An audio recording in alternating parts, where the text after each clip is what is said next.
Thank you, Mark, and Adi, and the Institute. And also thank you, Lisa.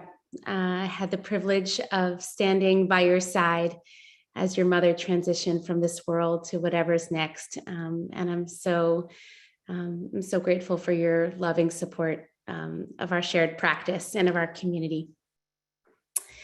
So let's take our seat as we begin together, friends. Let's just take a moment. Again, echoing Mark's beautiful words of invitation to thank yourself for showing up here. It could have been otherwise in so many different ways. And thank each other for being here, for holding space for our practice. Take a moment to just be present to your arrival, to your beginning. You may take some cleansing breaths, just breathing in through the nose and out through the mouth. And then allowing your breath to kind of find a steadiness and a rhythm, something fluid.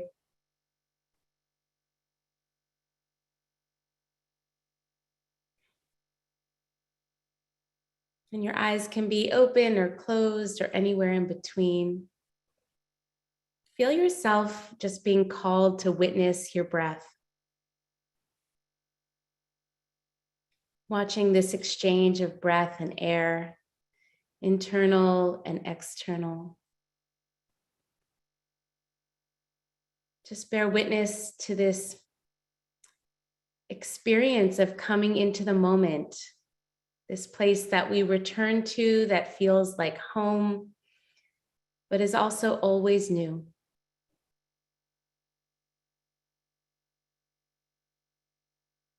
You may notice what's greeting you at the door. Maybe asking for you to set it on the shelf or release it. Just notice, offer some kind attention, but keep coming back to the breath.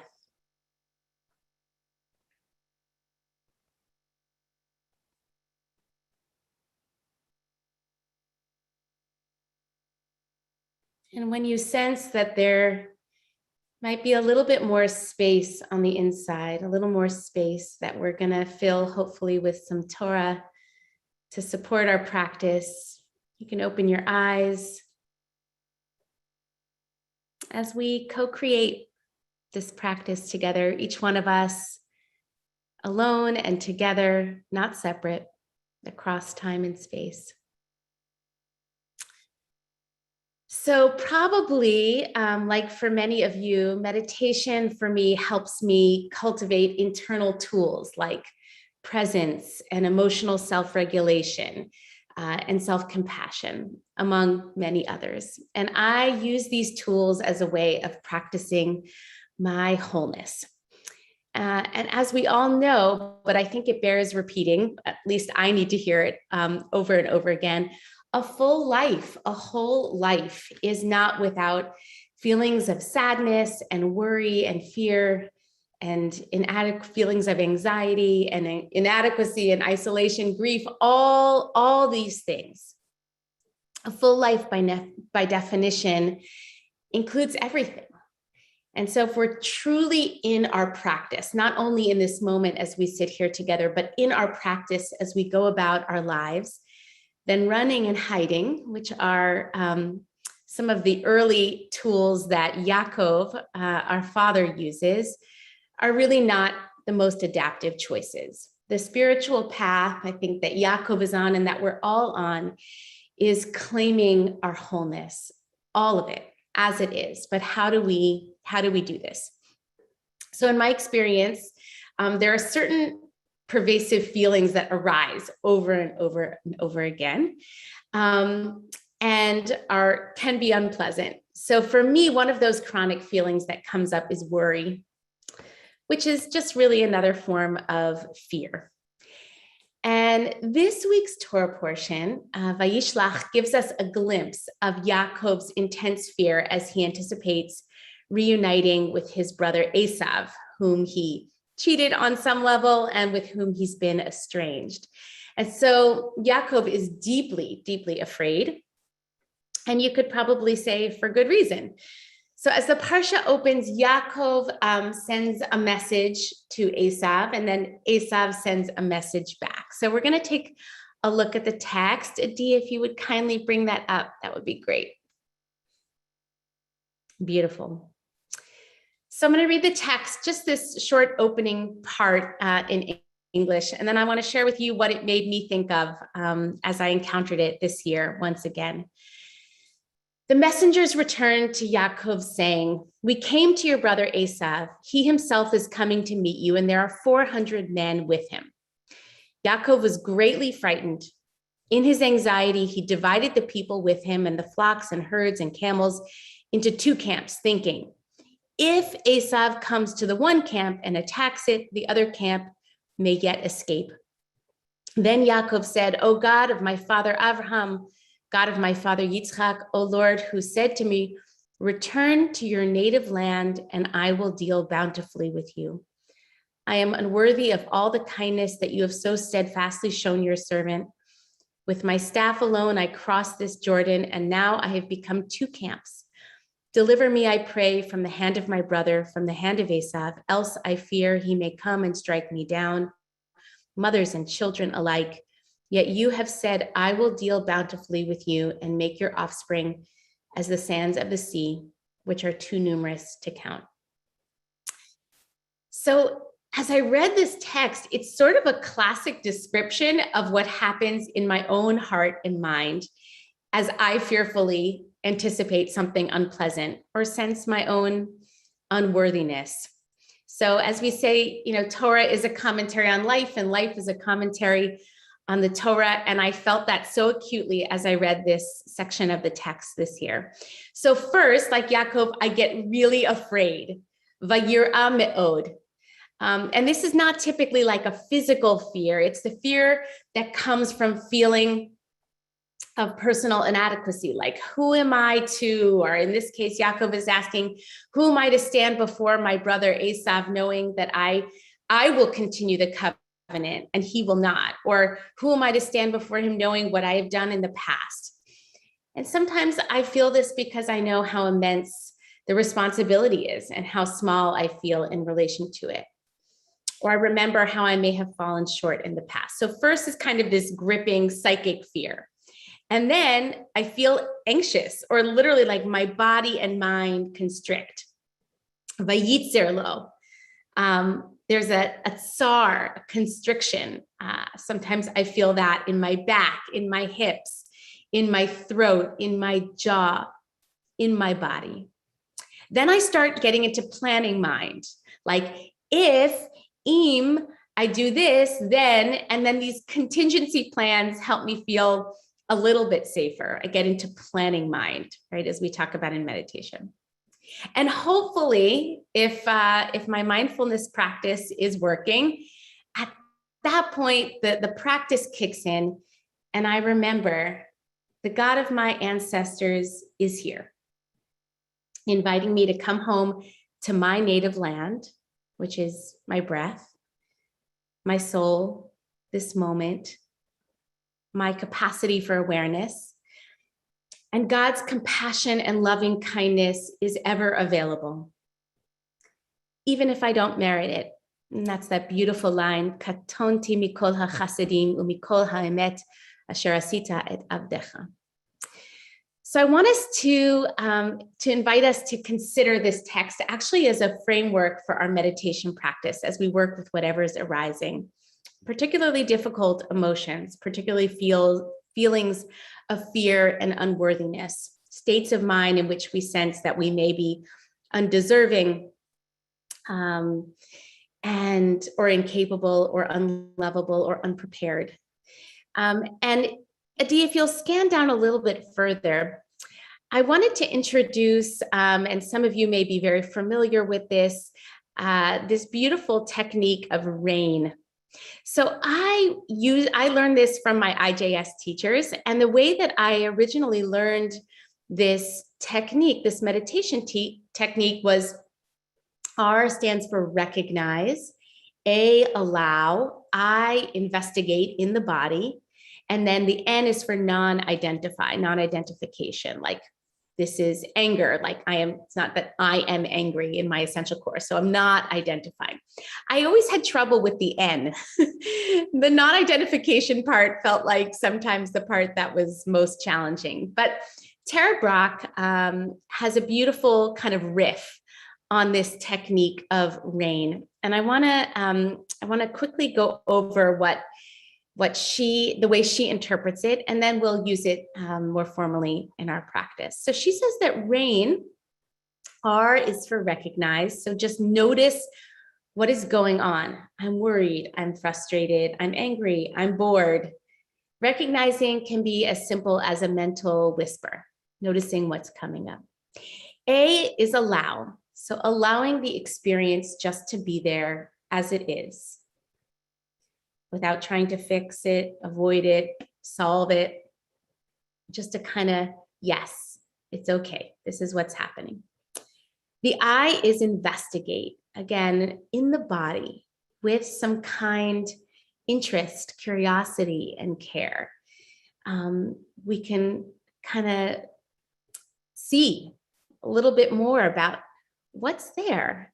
How am I experiencing this in my body? What do I most need? Whatever the inquiry or investigation it'll be most sort of transformational if your primary attention is on the embodied experience, the felt sense in the body.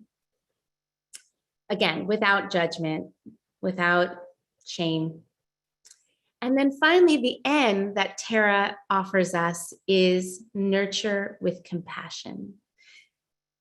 That is where I want us to bring sort of the momentum of our work this morning or this afternoon or this evening. And that self-compassion begins to naturally arise in the moments when we recognize we're suffering. And it comes into fullness as we intentionally nurture our inner life with some self-care. So you may experiment with offering some words that feel like words of nurture and self-compassion, maybe a gentle touch, a hand to heart, or hands held together. There may be some way in which you adjust your body that feels loving and attentive to whatever's arising, whatever's going to nourish your heart. All right. Adi, you can take down the text. Thank you so much. And we're going to turn to practice. So I invite you to find your seat once again and to just get as comfortable as possible in this moment. You can move anything out of the way or bring in a support so that you can rest in some stillness. And I invite you not only to sit, but really to claim your seat, locating yourself in time and space.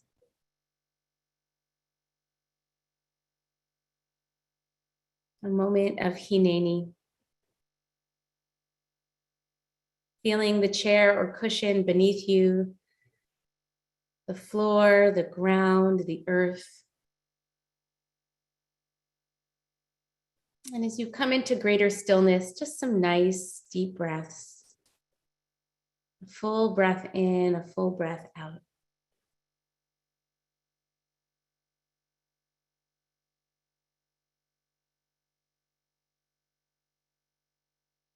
Just feel your body breathing.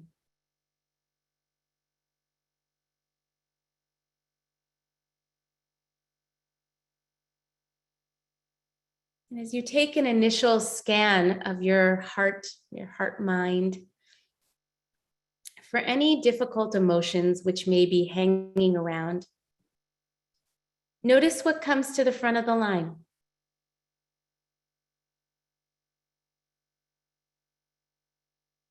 Maybe nothing is lurking in the shadows, no problem. Maybe there's a whole long line of difficult feelings, no problem. But maybe there's a place where you feel you've turned on yourself in some way. And it might be a situation in which you are in conflict with another person, but you're feeling badly about yourself, maybe as a parent, a partner, a friend, maybe at work, maybe there's a particular behavior. Where do you get that sense of not being worthy, that you are not okay,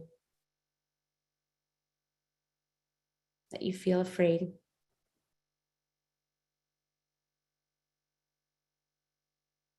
And allow your attention to get a little closer to that mind state which you're sensing something wrong. Let's begin that reign of compassion first by recognizing, oh, this is just how it is right now.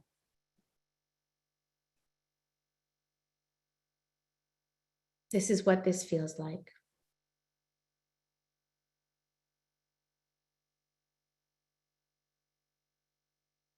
Just allowing that all to be here right now, making room for it to be here.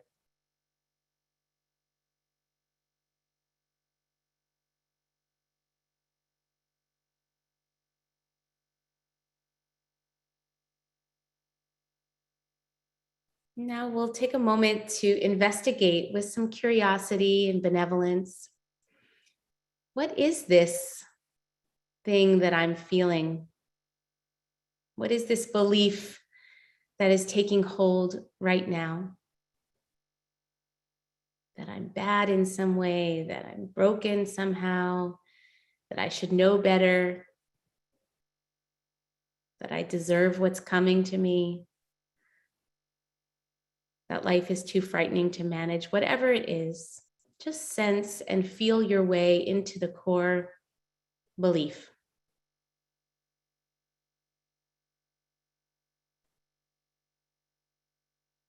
And most importantly, what does that feel like in your body, in your throat, in your belly, in your heart?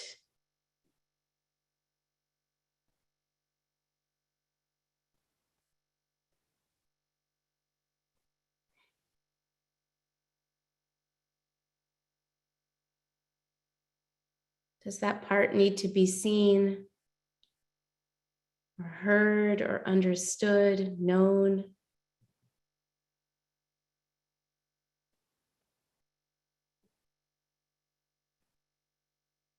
Perhaps there are words that you might offer. It's okay. I love you. I'm sorry. I care about your suffering. Just sensing the possibility of calling on love and calling it inward.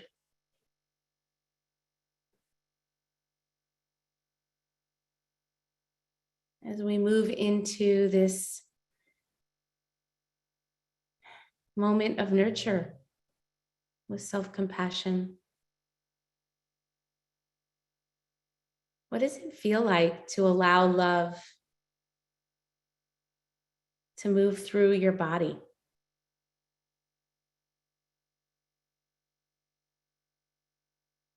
Notice what happens when you loosen the grip on the inner judge.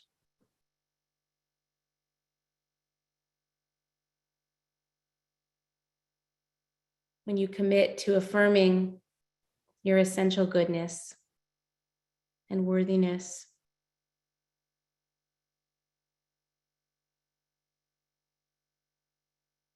Notice if you sense any tenderness of being when we drop the judgment and release the fight.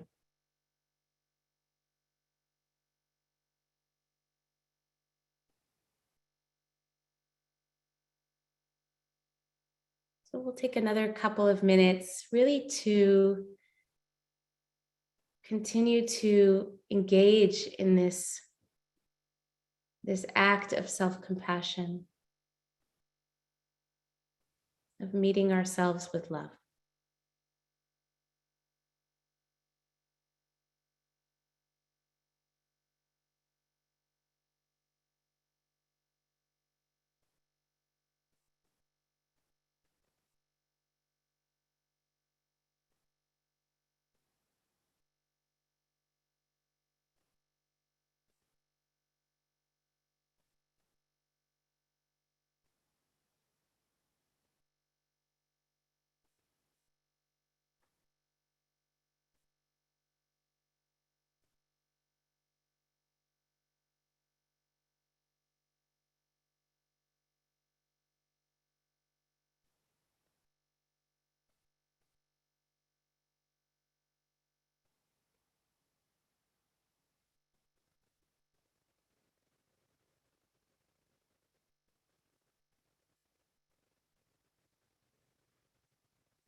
want to invite you to place your hands in a way that feel, again, nourishing, nurturing, compassionate.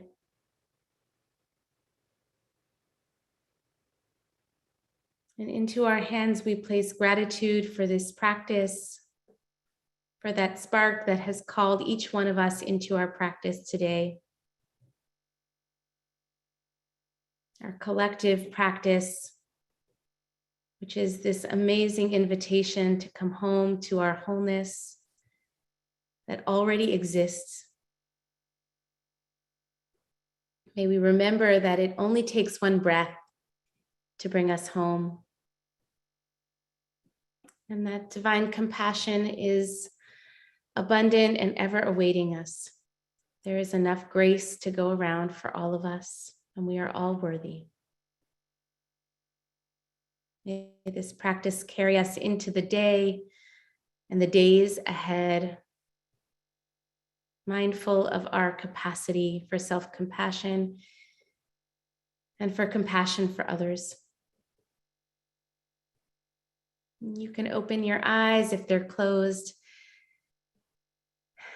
or just keep them closed. I want to end with a quotation from Marianne Williamson from her book, A Return to Love. She wrote, "Our deepest fear is not that we are inadequate. Our deepest fear is that we are powerful beyond measure. It is our light, not our darkness, that most frightens us. We ask ourselves, who am I to be brilliant, gorgeous, talented, fabulous? Actually, who are you not to be? You are a child of God. Playing small doesn't serve the world. There is nothing enlightened about shrinking so that other people won't feel insecure around you. We are all meant to shine as children do. We were born to make manifest the glory of God that is within us. It's not just in some of us, it's in everyone. And as we let our own light shine, we unconsciously give other people permission to do the same. As we are liberated from our own fear, our presence automatically liberates others." Thank you all for your presence and participation. I turn it back over to Mark. Thank you so much, Jenny. As always, beautiful teaching, beautiful practice.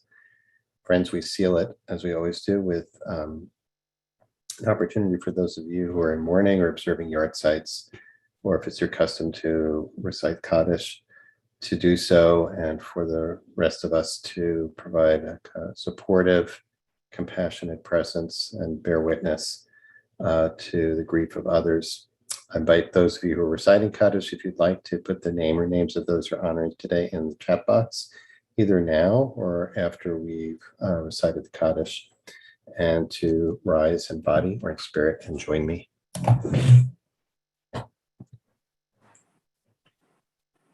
Yitgadal, Yitkadash, Shemei Rabbi. Yama, Dibra, Chilute, V'yamlich Malchute. Chayechon, V'yamechon, Chaye, Dechol Beit Yisrael. Ba'agala, V'zman Karib, B'imru, Amen. Yehi Shmei Rabba, Mevorach Le'olam, Amen. Amen.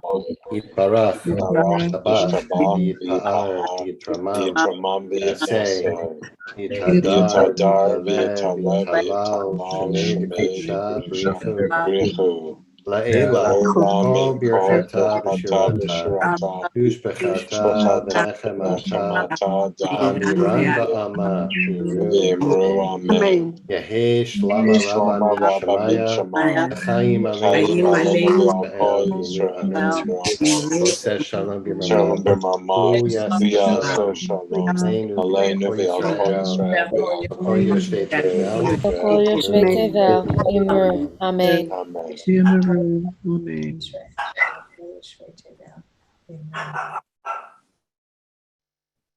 Friends, thank you so much for joining us today. You're invited to come back to sit into Shabbat tomorrow. We'll be led in practice by Rabbi Shefa Gold. And our executive director, Rabbi Josh Feigelson, will be hosting tomorrow. Want to thank in particular Linda. Did I get it right, Jenny? Is it Firestein? Fairstein? Firestein. Lisa Firestein. Thank you so much, Lisa, for remembering and for honoring the memory of Chaya Rivka Bat Yitzchak Bat Rezel. May she, in fact, long be remembered for her love of family, style, and Jewish home. Thank you so much for supporting us today. Thanks to Adi Stein, as ever, for holding us all together in this beautiful tech Mishkan sanctuary. And everyone is invited to stay on for a conversation with Jenny about today's beautiful teaching, to explore it, share reflections, and basically extend the practice into the rest of today and beyond. For those who are leaving us, again, hope he'll join us tomorrow for practice with Rabbi Shefa Gold. And just a reminder that next week we'll be meeting Monday through Wednesday, but not live on Thursday and Friday. So thanks for being with us. And Jenny, thank you. Oops. Here we go. Okay. Thank you for, clear, beautiful teaching, and also for sharing your inner process so beautifully and vulnerably. I'm sure many, if not all of us, could relate. We were with you every step of the way, you and Yaakov. I guess my big question is to pick up where you left off with the Marianne Williamson quote. You were speaking about difficult feelings, and this one in particular focused on fear. But then what her quote's about is what are we really afraid of? And it sounds like, well, we think we're afraid of our shame. We think we're afraid of our inadequacy or worthlessness or lack of essential value. But in fact, it's the opposite. In fact, let me put it up because it's oft quoted, but it's not often unpacked in my experience. Like, what does that mean exactly? And it really turns it on its head. And so our deepest fear is not that we're inadequate. It's that we are powerful beyond measure. It's our light, not our darkness, that most frightens us. That is, to put it in other terms, maybe many of us, there's an aspect of ourselves, may not be the primary aspect, but some aspect of ourselves that essentially considers ourselves unlovable. Right?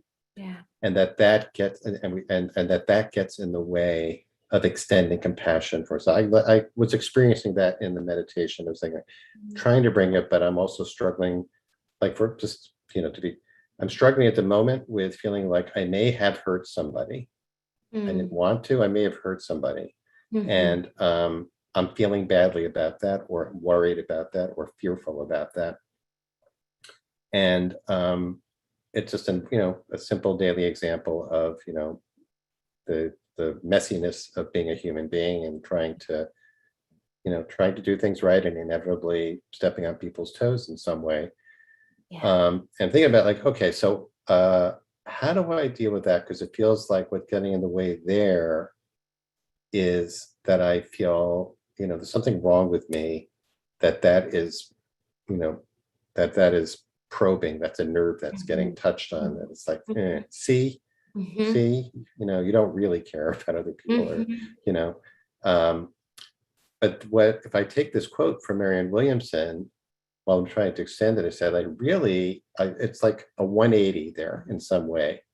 That actually I could reframe the whole thing as, can I really believe that I'm essentially okay and therefore able to tolerate my imperfection?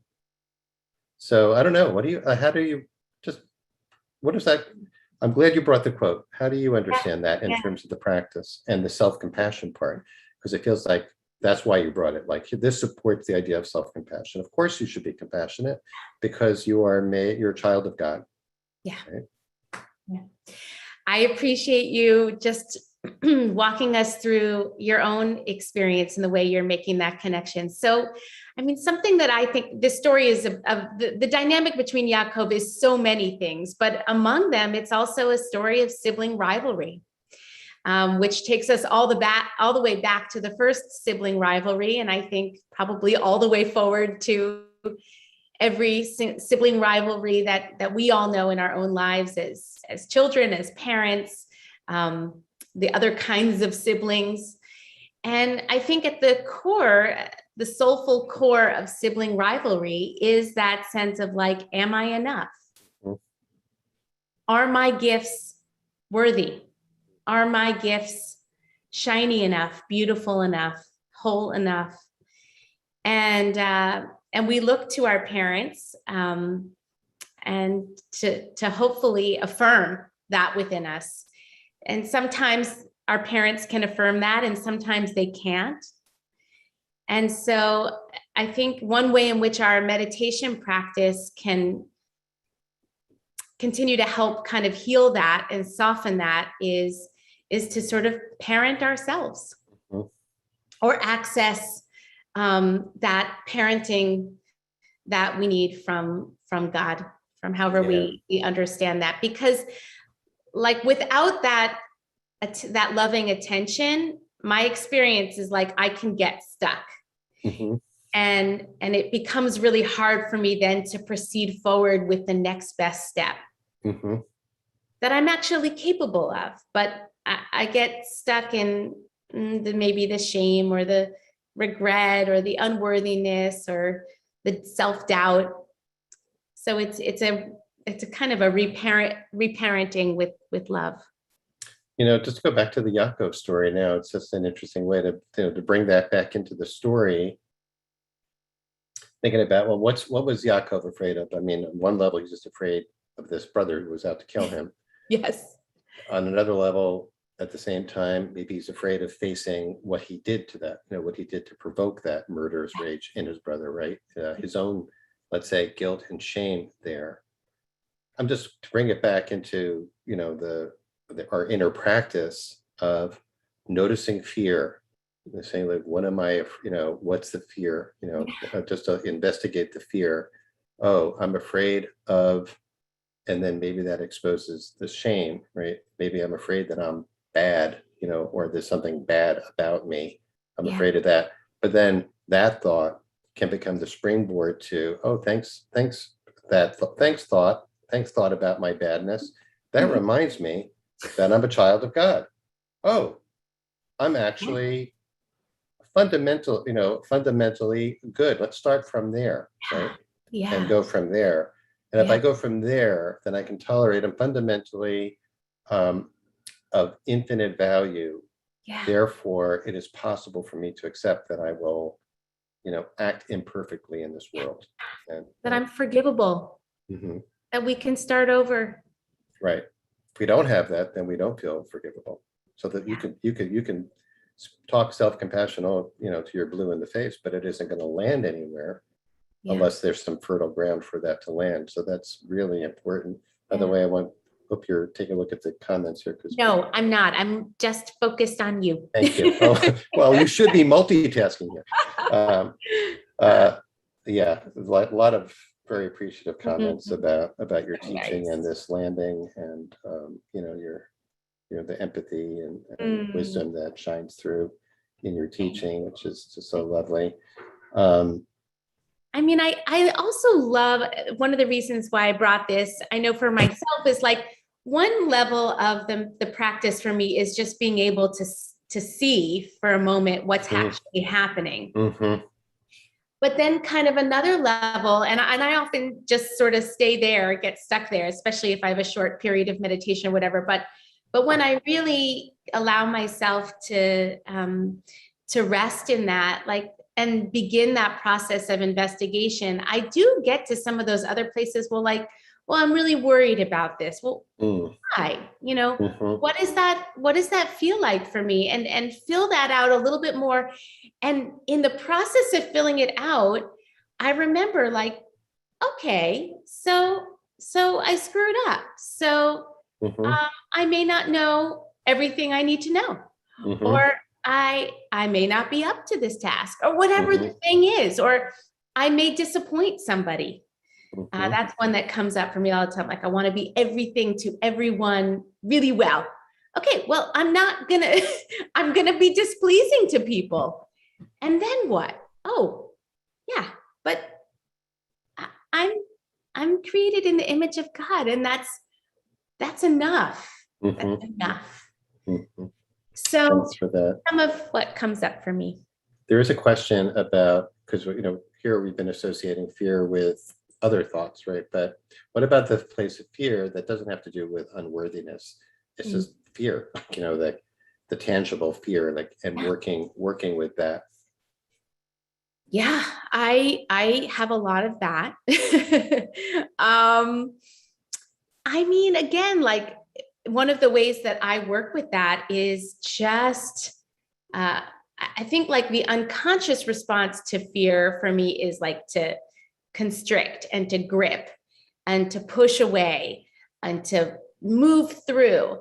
And so an alternative to that through the practice can be just to notice how hard that feels and to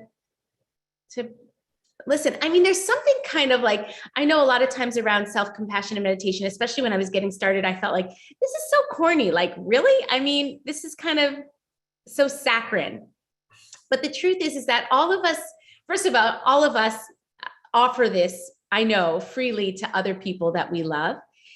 And we also know what it is to come home from a difficult day or a difficult experience and just unload on a loving friend or family member, and they don't necessarily even do anything, and it just Right. feels good. Right. Just to have it It's witnessed. just helpful. Right. To have it acknowledged, witnessed. So Yeah. that's the thing. There's also this inclination, might be an inner voice that tries to talk us out of our fears, right? That says, like, or tries to solve it, like, don't worry, it'll be, Yep. or why are you so worried? Or you shouldn't be so worried, or that person's not so worried. Why are you so worried? Or why are you so anxious? So there's the judgment about fear, which really we have absolutely no control over whatsoever. And so this is just creating, the way you're describing it, like creating this breathing space.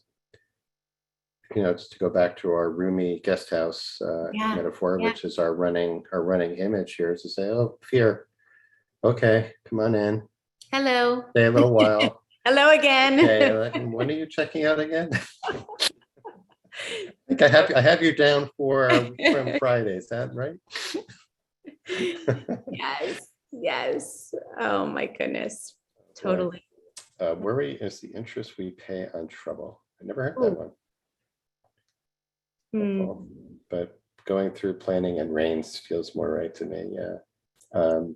I also read, it was like, I think on Instagram or something, I follow Viola Davis, and she wrote something like you have not yet met all the people who are going to love you. You haven't even met all the people who are going to love you. And what a crazy idea. I know. So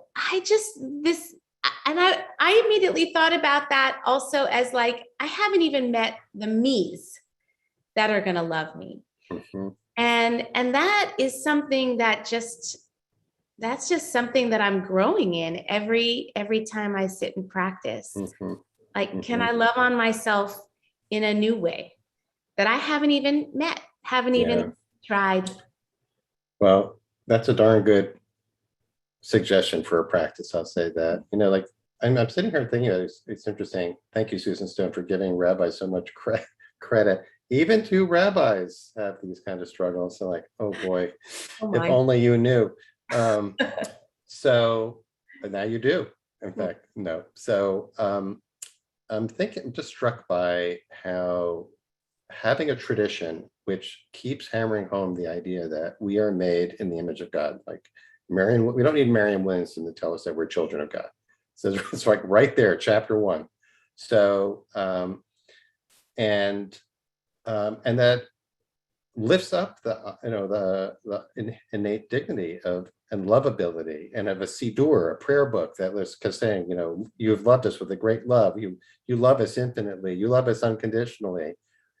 But the legacy of trauma, I think, of Jewish trauma, has led us and created, so much, as infiltrated our bones, basically, right? Our DNA.